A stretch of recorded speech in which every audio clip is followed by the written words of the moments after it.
Long before the Great Wall of China stretched across mountains, valleys, and plains, the land that would become the Middle Kingdom was a mosaic of fragmented states, each ruled by its own king, general, or warlord.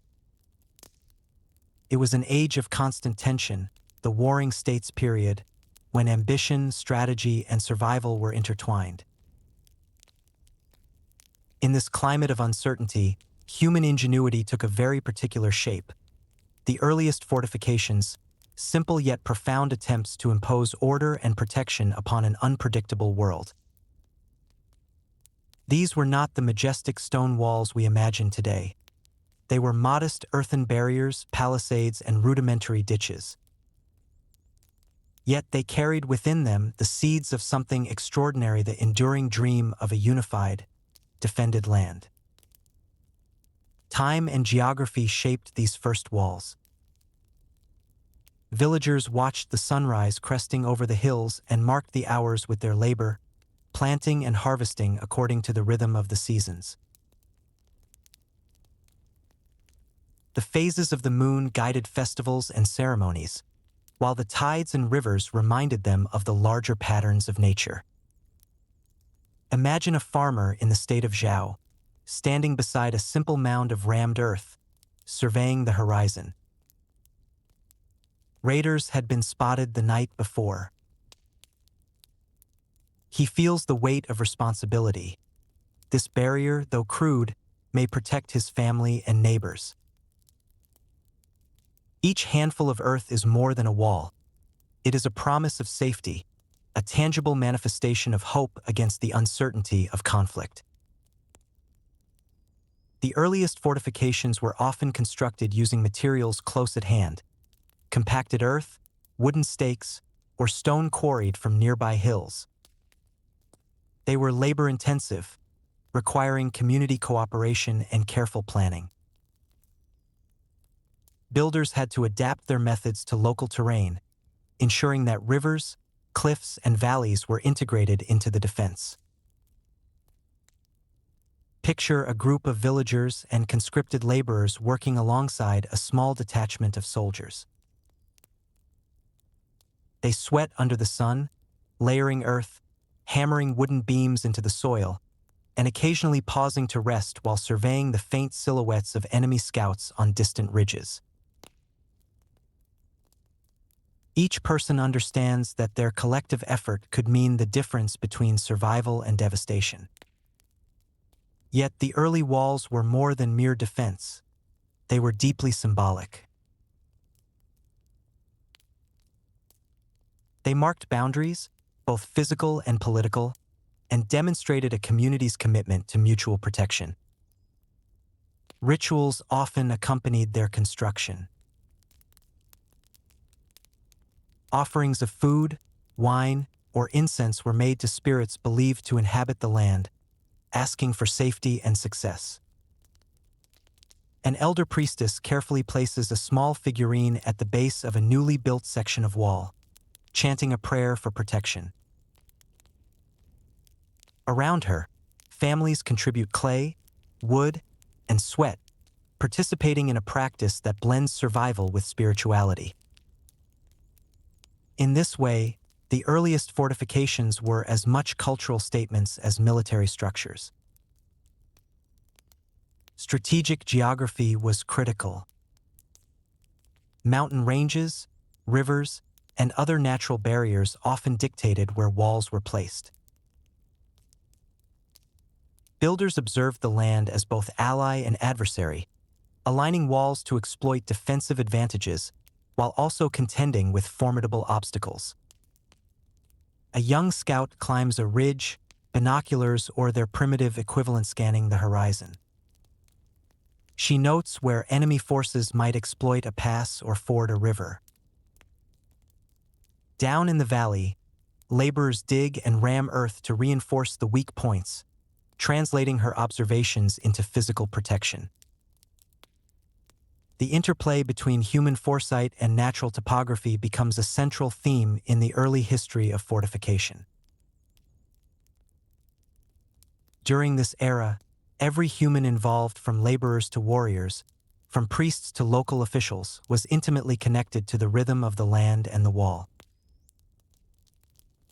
Families coordinated agricultural cycles with defensive duties, children observed the construction and learned the craft, and leaders weighed every strategic decision.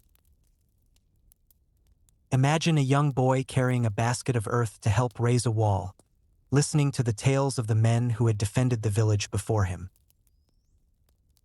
These stories, filled with caution and pride, would shape his understanding of duty and community for the rest of his life. The wall was as much about passing down collective knowledge as it was about keeping invaders at bay. Cultural exchange also played a role, even in these early centuries. Knowledge of wall building traveled through trade, travel, and occasional conflict. Techniques observed in one region, such as rammed earth in northern states, might be adapted in another, creating a shared corpus of engineering and strategy. A trader traveling between two states notices a particularly resilient wooden palisade and brings the idea back to his home region. Local builders experiment, improve, and integrate it into their own designs, contributing to a gradual evolution of fortification methods. In this way, the earliest walls were not static. They were living testaments to human curiosity and adaptability. These formative constructions carried enormous human cost and effort. Laborers often worked under harsh conditions, facing the same elements that they sought to defend against: scorching summers, freezing winters, and rugged terrain. A young woman trudges up a steep hill carrying clay, pausing to wipe sweat from her brow as a distant drum signals a change in shift. She knows that every hour she labors contributes not only to the physical wall but also to the safety of her neighbors and the legacy of her family. Her work, anonymous and exhausting, reflects a universal truth about human endeavor. Monumental achievements are often built on countless unseen sacrifices. Simultaneously, these early walls inspired reflection on larger questions of life, mortality, and society. Human beings had always measured themselves against the passing of days and the cycles of the natural world. Now, they measured themselves against the collective effort to hold a line, to shape the landscape according to shared ambition and necessity. An elderly craftsman pauses at the crest of a newly built section, gazing at the horizon as the sun sets.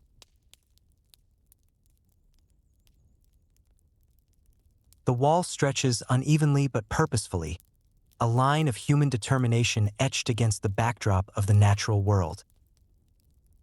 He reflects on the fleeting nature of life and the enduring imprint of effort across generations. The Warring States period also highlighted the tension between innovation and impermanence. Early fortifications would often be destroyed in conflict, forcing rebuilding and adaptation. A commander watches as enemy forces dismantle a section overnight. Rather than despair, he rallies his people to reconstruct it, integrating new techniques to make it stronger. Each cycle of destruction and reconstruction is a lesson in resilience, creativity, and the human capacity to persist in the face of adversity. By observing patterns of construction, labor, and defense, early states laid the groundwork for a structure that would eventually unify vast territories.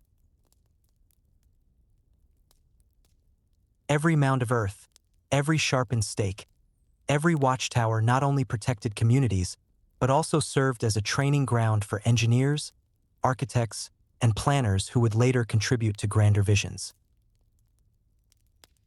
A young apprentice records measurements and techniques in a worn notebook, learning principles that will echo in the monumental walls of later dynasties.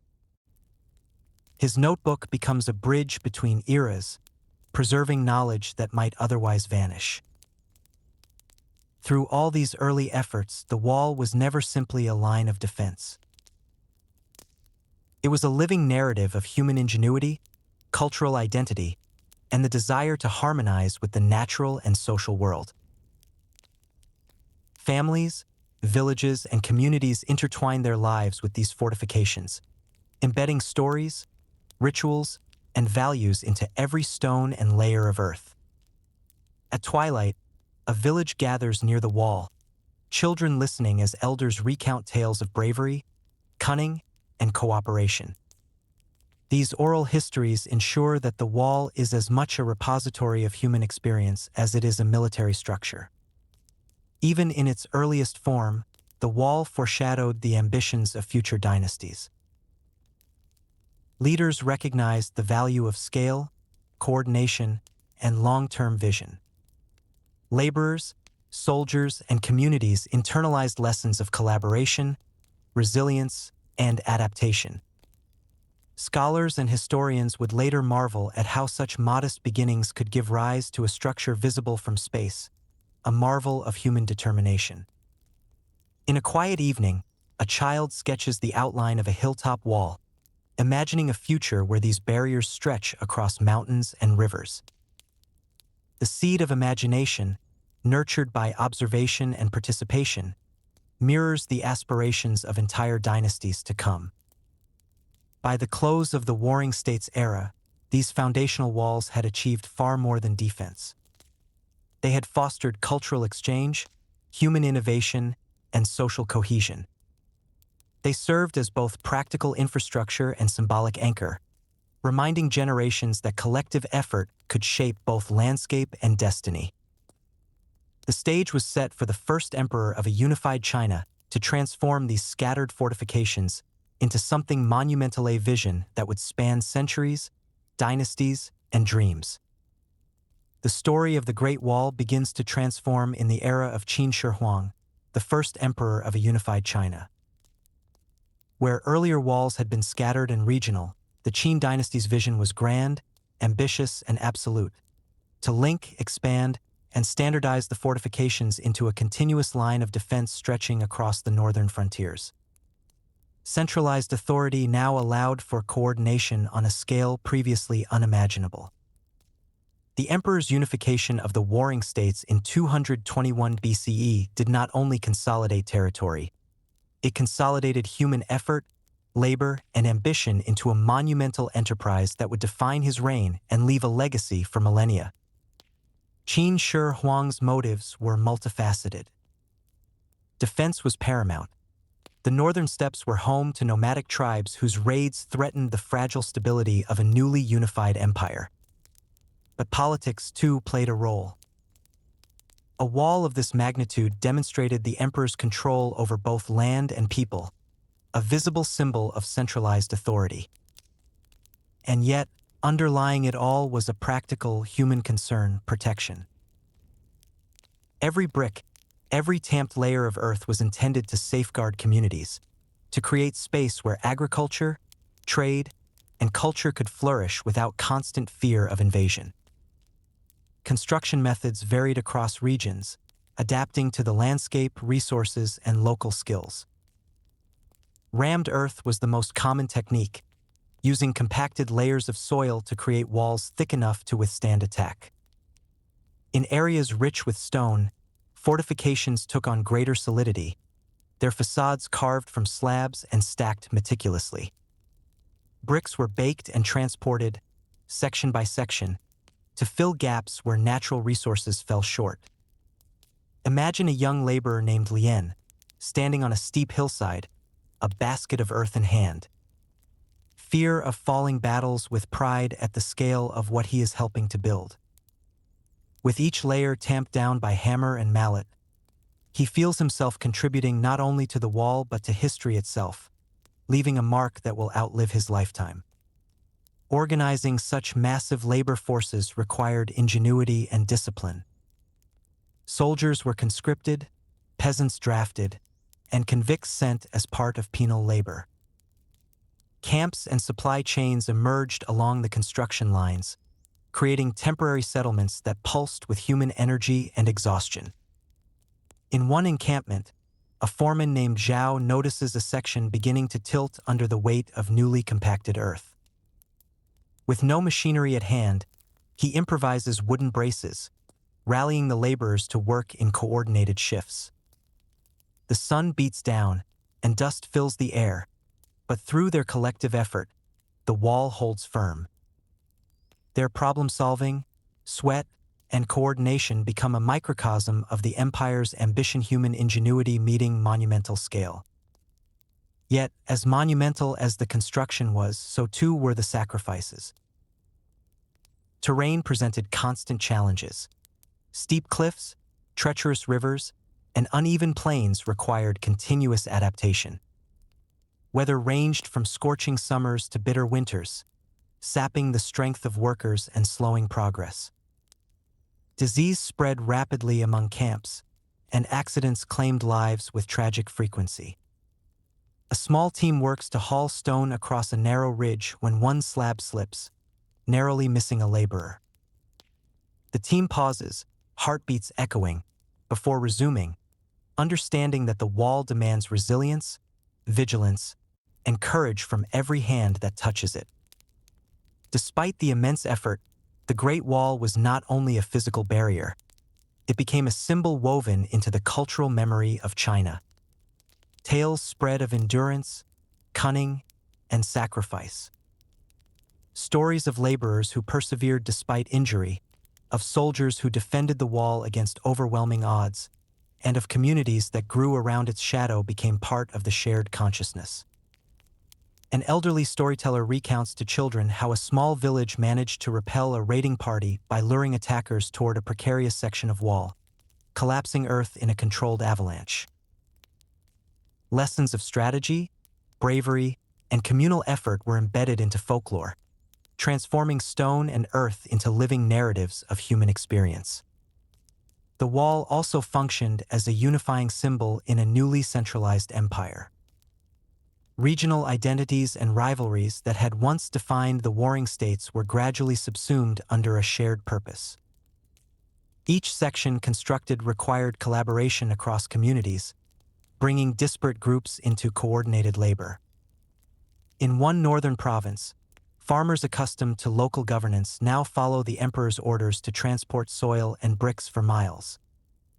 They grumble, joke, and argue, but at night gather to share stories and meals, creating bonds that transcend local loyalty and foster a nascent sense of national identity. In these moments, the wall is not just defense. It is social glue, threading together a diverse empire. Human connection runs deeply through the Qin Wall story. Every stone or layer of tamped earth represents not only material labor, but also individual lives, aspirations, fears, and determination. A mother carries water to her husband working on a remote section of the wall, singing to soothe her infant. Her song travels across the hills, a reminder that even amidst imperial ambition and large-scale projects, the human scale, the family, the neighbor, the colleague remains integral. The wall, in this sense, is as much a monument to human effort as it is to imperial power. The harsh realities of labor were tempered by ingenuity and adaptation. Workers developed new techniques, built temporary scaffolding, and designed tools suited to each terrain. In a mountainous section, a craftsman devises a pulley system to move stones uphill, teaching the method to his peers. This incremental innovation reflects a broader theme: human intelligence, collaboration, and creativity meeting seemingly insurmountable challenges. The wall becomes a canvas for problem-solving, experimentation, and collective learning. The myths and legends that grew around the Qin construction further embed it into cultural memory.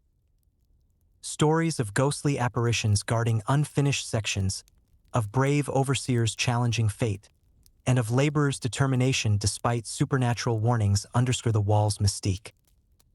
A young boy witnesses a fellow laborer narrowly escape a landslide, calling it a sign that the wall itself protects the diligent.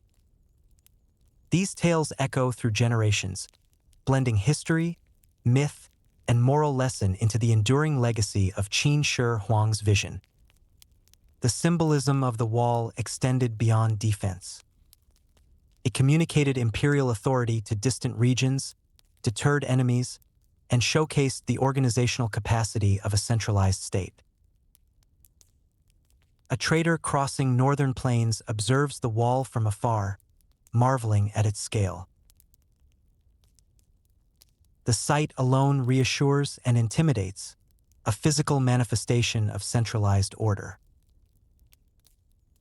For the emperor, it is a tool of governance as much as a protective barrier, a tangible proof of the empire's reach and control. Even as the wall unified the northern frontier, it served as a testament to the endurance of laborers, soldiers, and planners. A young apprentice documents construction methods, measurements, and local innovations, creating a repository of knowledge for future projects. His notes will inform repairs, extensions, and later expansions, ensuring that the labor of one generation guides the next. Through documentation, observation, and practice, the Qin Wall becomes a bridge across time, preserving human ingenuity alongside physical fortification. The wall's presence shaped daily life. Villages adjusted their routines, markets followed the rhythms of construction schedules, and soldiers maintained vigilance along the ever-lengthening line. In a northern outpost, a soldier on watch reflects on the changing seasons, the rhythm of the wall, and the continuity of human effort. He writes letters to family, noting how the wall has become a backdrop to every moment of his life. It is at once practical and existential, protection and meaning intertwined. By the end of Qin Shi Huang's reign, the wall had already begun to leave a mark on the consciousness of the Chinese people. It was an achievement of engineering, coordination, and sheer human effort. It stood as a testament to what centralized vision, discipline, and perseverance could achieve. Generations later, a child playing near the remnants of a section built by Qin laborers listens to stories of construction, sacrifice, and innovation, internalizing lessons that will shape cultural identity for centuries to come. The wall of Qin Shi Huang's dynasty is not merely stone and earth. It is a reflection of human ambition, resilience, and ingenuity. Every laborer, soldier, foreman, and family member contributed to a structure that would inspire awe, provide protection, and create a sense of shared identity. A traveler from a distant state pauses at the wall, noting the labor and vision embedded in each curve and slope, and considers the enduring power of collective human effort. Through this reflection, the wall becomes both a monument and a mirror, showing what humanity can achieve when necessity, ambition, and collaboration converge. As the Qin dynasty's monumental effort faded into history, the Great Wall did not remain static. Its evolution continued under subsequent dynasties, most notably the Han, whose vision transformed the wall from a defensive barrier into an artery of trade, communication, and cultural integration. The Han dynasty inherited the ambitious project of fortification, but their focus extended beyond immediate military defense. They recognized the wall's potential to shape society, economy, and culture, a dual function as protector and connector. One of the most significant changes was the expansion northward, particularly to safeguard burgeoning trade routes that would later become part of the Silk Road. These pathways were lifelines for the flow of silk, spices, metals, and ideas between East and West. By extending the wall, the Han ensured that merchants could traverse the steppe with a degree of safety previously unimaginable. A merchant named Liang packs bales of silk and copper coins for a journey to the western reaches. As he passes through Han garrisons perched along the wall, he feels a sense of reassurance.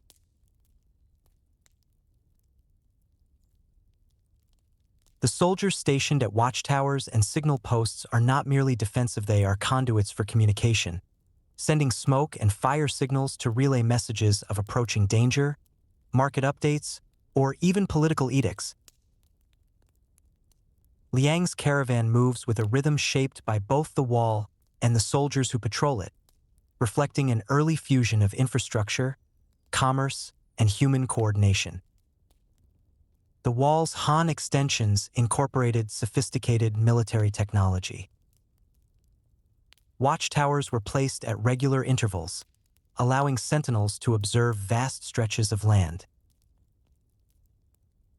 Signal fires and smoke patterns created a system of long-distance communication that could relay warnings in hours instead of days. Garrisons housed permanent troops, trained not only to defend but to facilitate trade, guide travelers, and maintain order. In the pre-dawn hours, a young soldier named Jun climbs the stairs of a watchtower. With smoke signals prepared for immediate dispatch, he scans the horizon, aware that his vigilance could prevent raiders from reaching villages miles away. The balance between constant alertness and the monotony of routine defines daily life along the wall, a testament to human endurance and discipline. Trade, travel, and cultural exchange flourished alongside military presence. Merchants, envoys, and travelers used the wall as a guide and a shield. Caravans carried not only goods but also knowledge, inventions, languages, religious ideas, and artistic styles. A Silk Road merchant pauses at a garrison, exchanging spices for advice about the safest route ahead. Here, traders encounter travelers from distant lands, Persians, Central Asians, and nomadic tribes. Conversations are brief but meaningful. A lesson in navigation, a story about distant lands, a piece of pottery or fabric exchanged as a symbol of trust and shared culture. The wall thus becomes more than stone and earth. It becomes a corridor for human interaction and creativity. The exchange of knowledge went beyond trade. Interaction with nomadic tribes introduced new construction techniques, military strategies, and cultural insights. Han engineers learned to adapt wall-building methods according to terrain and climate, refining the art of rammed earth, layering stone in avalanche-prone regions, and constructing modular garrisons. A craftsman named Mei demonstrates a new method of layering compacted earth reinforced with reeds. She observes as soldiers help implement the technique on a mountain pass. Her innovation is born from observation of a nomadic tribe's temporary fortifications, illustrating how cultural exchange shapes engineering progress. In these moments, the wall embodies a dialogue between civilizations, each learning from the other while asserting its identity. Life near the wall was complex and demanding. Villages grew around construction sites and garrisons, creating microcosms of human activity that combined labor, trade, and community. Families lived in constant proximity to soldiers, observing routines of patrol, signal, and repair. A family tends crops in a narrow valley shadowed by a section of the wall. Children run alongside soldiers during drills, listening to stories of past campaigns.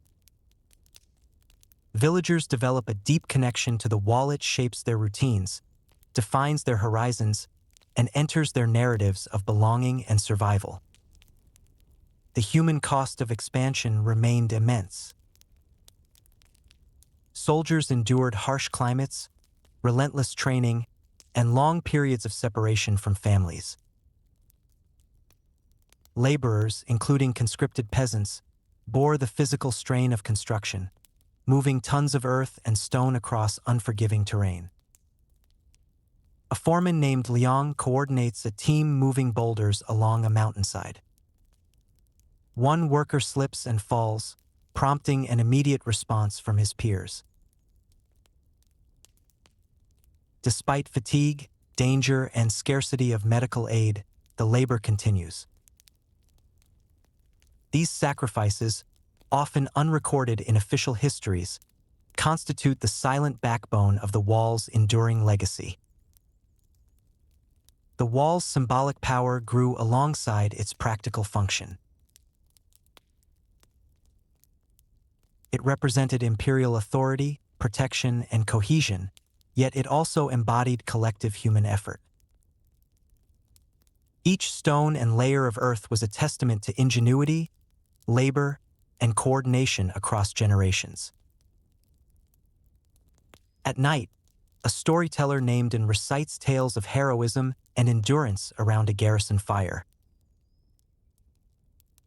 Soldiers, laborers, and villagers gather, listening as he describes past campaigns, miraculous escapes, and the painstaking construction that made each victory possible. Through these stories, the wall becomes a repository of memory, embedding human experience into the landscape itself. During the Han era, myths and legends proliferated, reflecting cultural integration alongside military might. Tales of divine intervention, heroic laborers, and enchanted sections of the wall were passed down orally, shaping collective imagination. Children play along a recently constructed stretch, imagining themselves as scouts signaling across the steppe. Elders narrate stories of courage and cleverness, teaching lessons of strategy and endurance. The wall, in this sense, transcends its material reality, existing simultaneously as engineering feat and cultural touchstone. Trade networks stabilized and prospered under the wall's protective shadow. Caravans moved with greater certainty, fostering economic growth in northern provinces. Markets emerged at key garrison intersections, offering goods ranging from silk and jade to grain and metal tools. A merchant recounts the thrill of reaching a bustling market beyond a watchtower, exchanging exotic goods with traders from distant lands. The experience is as much cultural as economic, a microcosm of globalization centuries before the term existed. The wall enables both security and interaction, demonstrating the interdependence of protection and prosperity. Societal impact extended beyond commerce and culture. The wall shaped governance, establishing clear territorial boundaries that facilitated taxation, law enforcement, and military logistics. It served as a focal point for community organization, encouraging cooperation among soldiers, laborers, and villagers.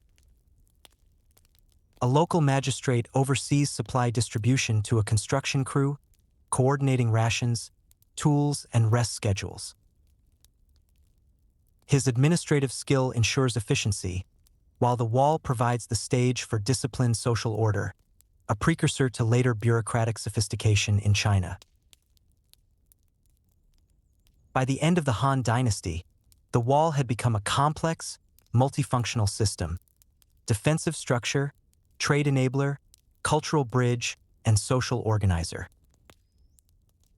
A Silk Road merchant returns from the West, carrying not only silk but new ideas, medicinal herbs, and artistic inspiration. He marvels at the wall's vastness, realizing that every tower, rampart, and garrison has facilitated this journey. The wall is both protector and enabler, a tangible reflection of human ambition harmonized with practical necessity. Later dynasties continued to adapt, repair, and extend the wall, integrating lessons from the Han and previous eras. Construction techniques evolved, signal systems improved, and cultural exchange continued, weaving the wall ever more tightly into the fabric of Chinese civilization.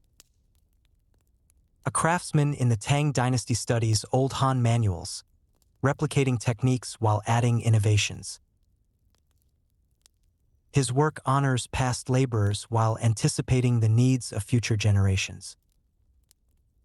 Knowledge and culture move along with stone and earth, creating a continuous thread through time.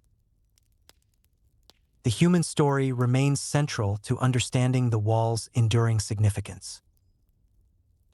An elderly villager recalls childhood memories of climbing towers, listening to soldiers' tales, and watching caravans traverse the northern plains.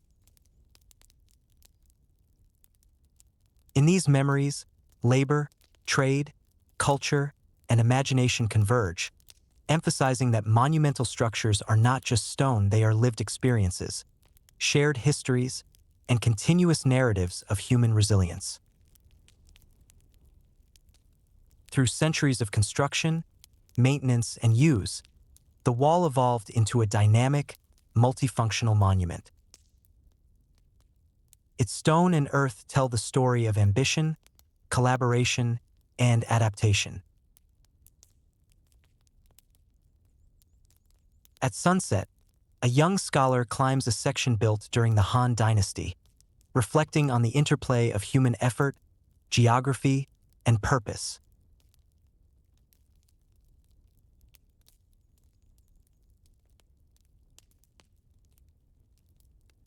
From the simplest earthen ramparts to the sophisticated network of garrisons, towers, and signal stations, the wall embodies a journey of civilization itself. Defense intertwined with connection, ambition tempered by human ingenuity, and the past reaching forward to shape generations. Standing beside the wall during the Han era, imagine the caravans, soldiers, and laborers moving along its length. If you could witness one scene from this bustling corridor of trade and culture, what would it be and why? Share your reflections below. The Great Wall of China reached its most recognizable form during the Ming Dynasty, a period when centuries of labor, innovation, and imperial vision culminated in the monumental structure that endures in popular imagination today. Where earlier walls had relied primarily on rammed earth, bricks and stones varied by region, the Ming undertook a systematic program of reconstruction, fortification, and expansion designed to address both the evolving nature of military threats and the growing sophistication of engineering. The dynasty understood that a wall was not merely a defensive barrier but a living infrastructure, capable of adapting to geography, technology, and the needs of the people it sought to protect. Military necessity remained paramount. Northern nomadic groups, particularly the Mongols, continued to pose persistent threats. The advent of gunpowder weaponry and the evolution of siege tactics demanded walls capable of withstanding bombardment, with watchtowers positioned for observation, defense, and rapid communication. In the chill of dawn, a soldier named Wei climbs the stairs of a newly completed tower overlooking a steep valley. He surveys the horizon with a telescope-like device, aware that any movement of horsemen across the plains could signal danger. Wei's presence, along with the watchtower chain, is a silent promise to distant villages. The empire is vigilant, ready to respond.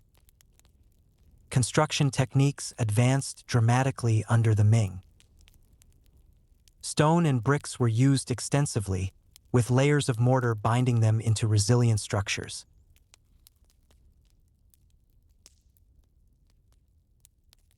Earthworks remained in regions where stone was scarce, but in high-traffic, strategic passes, bricks were preferred for durability.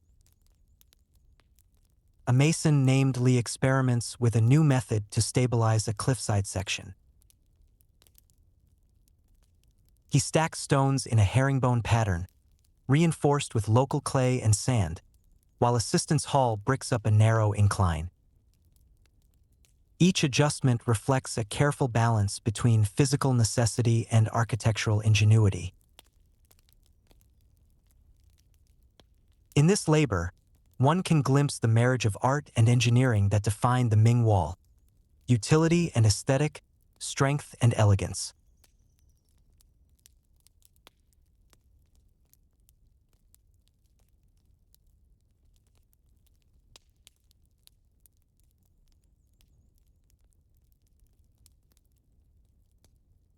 The coordination of labor was no small feat. Tens of thousands of soldiers, peasants, and conscripts worked in coordinated shifts along the wall's length, often under extreme conditions. Mountain passes, river valleys, and exposed plains demanded different approaches, compelling engineers to improvise tools and methods. A group of workers navigates a winding ridge, constructing scaffolding from timber and rope to move bricks safely along the incline. Sweat, wind, and fatigue weigh heavily, but the collective purpose keeps them moving forward. Each stone represents both a defensive measure and a human story effort, ingenuity, and perseverance pressed into the wall's very fabric. Communication across the wall became a science. Beacon towers, signal fires, and flags formed a system of long-distance messaging, allowing warnings to travel hundreds of kilometers in mere hours. A young soldier named Qin is tasked with sending a critical message through the chain of towers after spotting an approaching band of raiders. He lights the fire, waves the flag, and watches as the pattern is replicated down the line. Each signal carries not only information but trust, discipline, and the lives of those depending on it. This human network, layered atop stone and earth, reflects an understanding that military infrastructure is as much about coordination as construction. The Ming Wall also embodied symbolism and national identity. Beyond its practical functions, it became a statement of power, endurance, and unity. It communicated the strength of the empire to domestic subjects and foreign observers alike. A visiting diplomat from the south arrives at a northern pass, marveling at the scale, sophistication, and apparent permanence of the wall. He notes that the wall is not merely defensive. It is declarative, a silent ambassador of the Ming dynasty's reach, ambition, and capacity to mobilize resources on an unprecedented scale. Human stories, too, continued to define the wall. Soldiers patrolled, laborers built, and architects balanced duty with creativity. A mason's apprentice sketches brick layouts for a new tower, experimenting with patterns that will resist erosion while creating an elegant visual effect. Nearby, families live in villages at the wall's base, adjusting their routines to the rhythm of construction and patrol. Children play among stones, listening to stories of workers' courage, soldiers' vigilance, and engineers' skill. The wall becomes not only a military project but a backdrop to daily life, social continuity, and community identity. The logistics of construction under the Ming were staggering. Supplies had to reach remote sections. Food, tools, and materials moved through rugged terrain, often on the backs of laborers or in caravans of mules and oxen. A foreman named Zhang coordinates the movement of timber and bricks across a mountain pass, improvising pulley systems and temporary bridges. His team labors from dawn to dusk, aware that a single miscalculation could compromise the entire section. This delicate choreography demonstrates not only human perseverance but also the intricate planning necessary to maintain continuity along thousands of kilometers of fortifications. The wall also facilitated trade and cultural integration. While its primary purpose was defense, it became an axis along which goods, people, and ideas flowed. Market towns developed near garrisons. Traders relied on wall-provided protection for long-distance travel. A caravan laden with silks, ceramics, and spices wins its way along a Ming-era route, pausing at a garrison to exchange goods and information. Soldiers advise on the safest path, warning of terrain hazards and nomadic activity. Merchants, in turn, bring knowledge from distant lands, medicinal practices, artistic styles, and technological innovations. The wall thus functions as both boundary and conduit, physical structure entwined with human mobility and cultural exchange. Challenges remained immense. Harsh winters, summer storms, and erosion constantly threatened the integrity of the wall. Human endurance was tested alongside stone and mortar. During a fierce windstorm, workers brace against scaffolding, securing bricks as gusts attempt to dislodge them. The foreman shouts instructions over the roar, coordinating efforts to stabilize a critical section. When the storm passes, the wall stands firm, a testament to human courage and the triumph of meticulous planning over natural forces. The wall's symbolic significance persisted into art, literature, and folklore. Poets wrote verses celebrating its endurance. Painters captured its serpentine form stretching across mountains. Storytellers wove legends of soldiers' bravery and laborers' perseverance. In a northern village, an elder recounts tales of a section of wall said to be protected by spirits of past builders. Children listen in awe, absorbing not only history but moral lessons of resilience, duty, and collective effort. Through these stories, the wall transcends mere construction. It becomes an enduring cultural artifact, linking physical and imaginative landscapes. During the Ming Dynasty, the wall also represented the consolidation of centralized authority. Its scale and sophistication reflected the dynasty's capacity to organize labor, manage resources, and implement strategic vision across diverse terrains. A local magistrate supervises supply distribution, ensuring that provisions for workers and soldiers reach remote passes. His careful management exemplifies the broader coordination required to maintain the wall as a continuous, functional, and symbolic entity. By the end of the Ming era, the wall had achieved its most complete form, an integrated network of stone walls, watchtowers, signal systems, and garrisons spanning thousands of kilometers. A traveler journeys along a newly fortified stretch, reflecting on the labor, ingenuity, and human stories embedded in each brick. The wall, in its entirety, is both monument and memory, a physical testament to ambition, discipline, and collaborative achievement. Ultimately, the Ming Wall teaches lessons about the intersection of human labor, technological innovation, and societal vision. A young soldier climbing a tower observes the undulating wall stretching into the distance.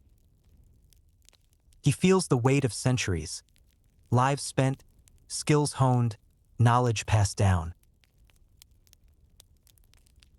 In that moment, he grasps the wall's dual nature: fortress and classroom, barrier and connector, monument and narrative. The wall's legacy is enduring. It shaped perceptions of China both domestically and abroad, became a symbol of resilience, and continues to inspire awe centuries later. In the present day, a historian traces the path of a Ming-era section, reflecting on the human stories embedded within each stone, the ingenuity required to build it, and the cultural significance that has survived. The wall is no longer only a defensive structure.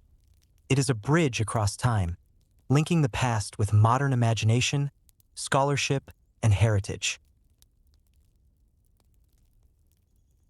Today, the Great Wall of China stretches across mountains, deserts, and plains as both a testament to human ambition and a bridge to the past. Its stones have witnessed dynasties rise and fall, laborers toil, soldiers stand vigilant, and traders traverse vast distances. Yet the wall is not only a relic, it is a living cultural heritage, preserved, studied, and cherished. Modern archaeologists, historians, and conservationists work tirelessly to maintain sections threatened by erosion, weather, and human activity. In the early morning mist, a team of archaeologists carefully documents a crumbling section near a mountain pass.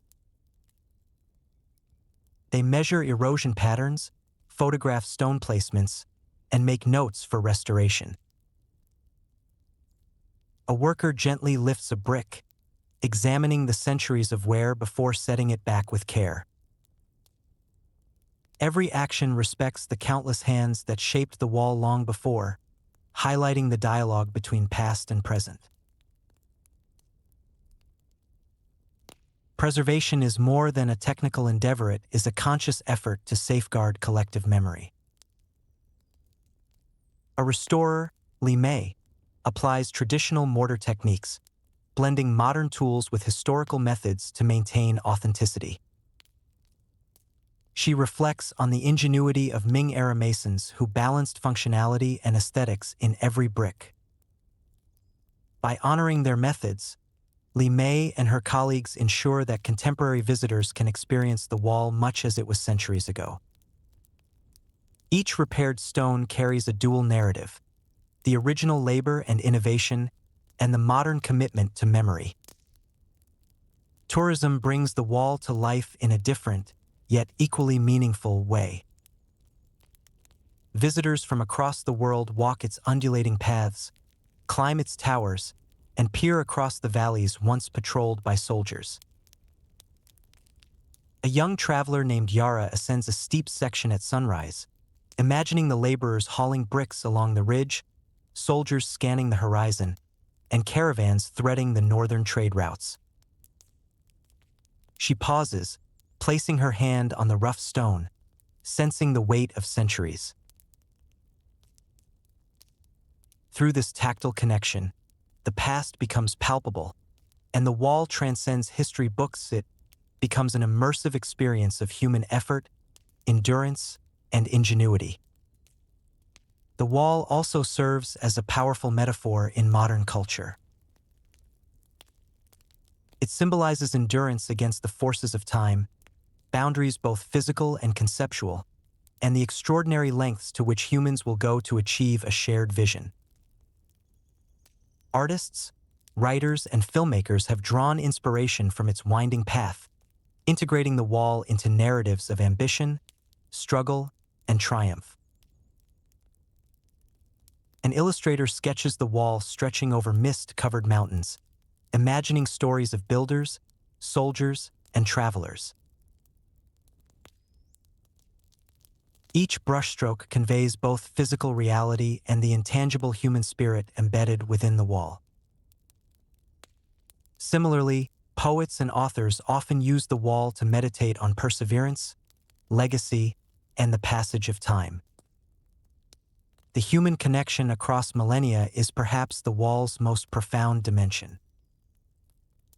Each stone laid by Qin, Han, or Ming laborers is a testament to collective effort, ingenuity, and endurance. Visitors today, whether climbing a tower, walking a ridge, or simply observing from a distance, are linked to these individuals through time. A school group walks along a restored section. Their teacher recounts stories of laborers braving storms, soldiers maintaining vigilance, and craftsmen innovating solutions to natural obstacles. Children ask questions, pointing to the stones, imagining the sweat and determination pressed into each one. This interaction illustrates how monumental structures continue to teach lessons of patience, coordination, and shared responsibility. Modern preservation also involves education and research. Archaeologists analyze erosion patterns, historical documents, and construction methods, reconstructing not only the wall's physical form but also the societal context in which it was built. A team models a section in 3D, uncovering how Ming engineers adapted techniques to steep cliffs. These findings illuminate not just engineering skill but the social organization, labor management, and strategic thinking of the era. Through meticulous study, the wall informs contemporary understanding of ancient human capability, blending science and history into a continuous narrative. Tourism and modern engagement create a living dialogue between past and present. Visitors engage in interactive exhibits showing ancient construction techniques. They experiment with small-scale rammed earth models, simulate watchtower signaling, or trace historical trade routes. Each interaction provides a tangible sense of the labor, skill, and creativity required to sustain such a vast project. These experiences allow participants to embody history, turning observation into understanding and curiosity into empathy. The wall's role in literature, art, and media continues to shape collective imagination. A filmmaker shoots a scene along a rugged Ming-era section, capturing sunlight glinting off weathered bricks. Through cinematic storytelling, viewers worldwide are transported into the human drama of construction, defense, and trade. Similarly, novels and essays reflect on the wall's dual identity, an imposing physical structure and a repository of human stories, linking ambition with endurance. Each creative work ensures that the wall remains present in human consciousness, transcending geography to inhabit memory and imagination. Cultural reflection extends to personal contemplation. Standing on the wall today invites meditation on human perseverance, ingenuity, and the passage of time. An elderly scholar, after years of study, walks a section of restored wall at twilight. She reflects on the countless hands that built it, the lives intertwined with its creation, and the resilience required to sustain it over centuries. In this moment, the wall is both a monument to collective achievement and a mirror reflecting the scholar's own sense of mortality, ambition, and curiosity. The dialogue between the wall and observer reinforces its timeless relevance. Modern communities adjacent to the wall continue to interact with it in ways that blend heritage and daily life. Villagers near a mountainous section celebrate a festival that incorporates local legends tied to the wall. Children play along ridges once patrolled by soldiers, while elders recount stories of labor, strategy, and sacrifice. These practices demonstrate the living cultural dimension of the wall where heritage, imagination, and daily experience converge, connecting contemporary society with a tangible, historical past. The wall also teaches lessons about resilience and adaptation. Sections once eroded by wind, rain, and human activity are carefully reconstructed using both traditional and modern techniques. Restoration teams navigate difficult terrain, balancing authenticity with longevity. Each stone replaced is a dialogue between past and present, emphasizing that preservation requires understanding, care, and ingenuity qualities that echo those of the original builders. The Great Wall's global significance is reflected in its recognition as a UNESCO World Heritage Site. Scholars, tourists, and governments collaborate to ensure that this emblem of human achievement remains intact. International teams convene to discuss best practices for conservation, considering environmental challenges, visitor impact, and community needs. These cooperative efforts mirror the collaboration that made the wall possible in the first place, reinforcing the lesson that human ingenuity is most enduring when shared across borders and generations. Cultural stories surrounding the wall continue to resonate. A storyteller recounts the legend of Meng Jiangnu, whose tears over her husband's death during construction are said to have caused a wall section to collapse. Children listen wide-eyed, connecting emotionally to centuries-old experiences of love, loss, and endurance.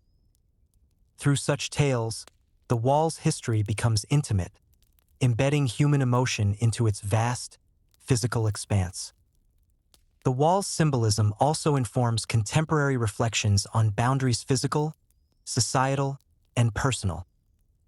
It reminds observers of the limits we set, the challenges we face, and the heights that human determination can reach. A philosopher meditates atop a tower, contemplating how the same wall that defended an empire also fostered exchange, adaptation, and creativity. Its lessons extend beyond military or architectural achievement to human ethics, cooperation, and foresight. In education, the wall continues to inspire. Schools use its history to teach lessons in engineering, sociology, and cultural continuity.